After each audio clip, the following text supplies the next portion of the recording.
سبا چې کومه رواج ده د اوس مشام نشوري سلی ده د عرفې والا بل روز به ان شاء الله قربانیګانې کېږي دا ډیره قیمتي رواج ده روزه بیان خو مو پرون په چکړه او کچو کې لړای سي ډیره ښه خبر ده کني سي لړای چې ګناه نست اوس مې د یو لوی عالمنا الله تعالی دې غنی کې رحمت کې الله تعالی دې خپل فضل و کرم په باندې وکړي غنه مې اورېدل وی چې عرفه چې کومه شپه ادا رواج ده اوس مشام نشوري ده دا کیسه یو زر ورتی سوره اخلاص تیر کی قل هو الله احد الله الصمد لم يلد ولم يولد ولم يكن له كفوا احد دا چې په توجه سره غنټه ورکی دا په پوره کیږي ډېر مایلسان مو وکړل ډېر تجزیه مو لوی جان غټه غټه پیش کړي الش کی تاسو پرېږدو دا سوره اخلاص ته زر ورتی کنه جوانان دي تیر دي کی کنارینه دي کزنانه دي په دغه صورت چې کوم داسې یو فضیلت ده دا هغه یو صورت ده چې تاسو په قران پاک ته سوچ کړئ چې الله تعالی خپل اطاعت ذکر کوي خپل جان باندې ایمان را راولو ذکر کوي ورسره چې پیغمبر ول کوي لکه د پرون آیات چې امنو بالله ورسوله اطیعوا الله واطیعوا الرسول د سوره اخلاص واحد داسې صورت ده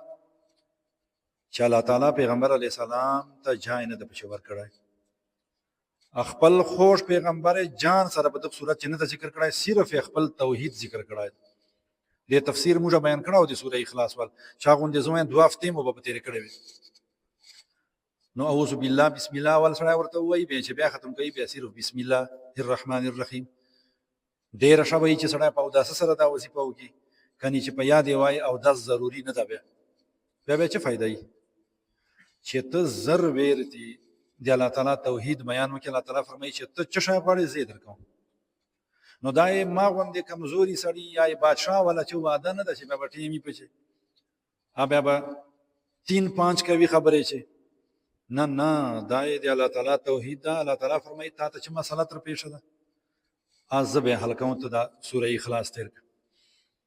نو پکار دا ډیره قیمتي شپه ده بیا بل کال به دا شپه ډیرو خلکو باندې راځي خو چې نن موږ دې نه فایده واخلو او نن کم از کم د فضوله ژغې ده د فضول تجزیه دا بنکو او دا سوره اخلاص تیر کو چې کله سړی دا تیر کی نن نه چې شوري سي تر سبا غرمې پورې سبا ګرځي رواج دا نه چې توای چې اوس په چنګ شپې چې ضرورتي پوره کوم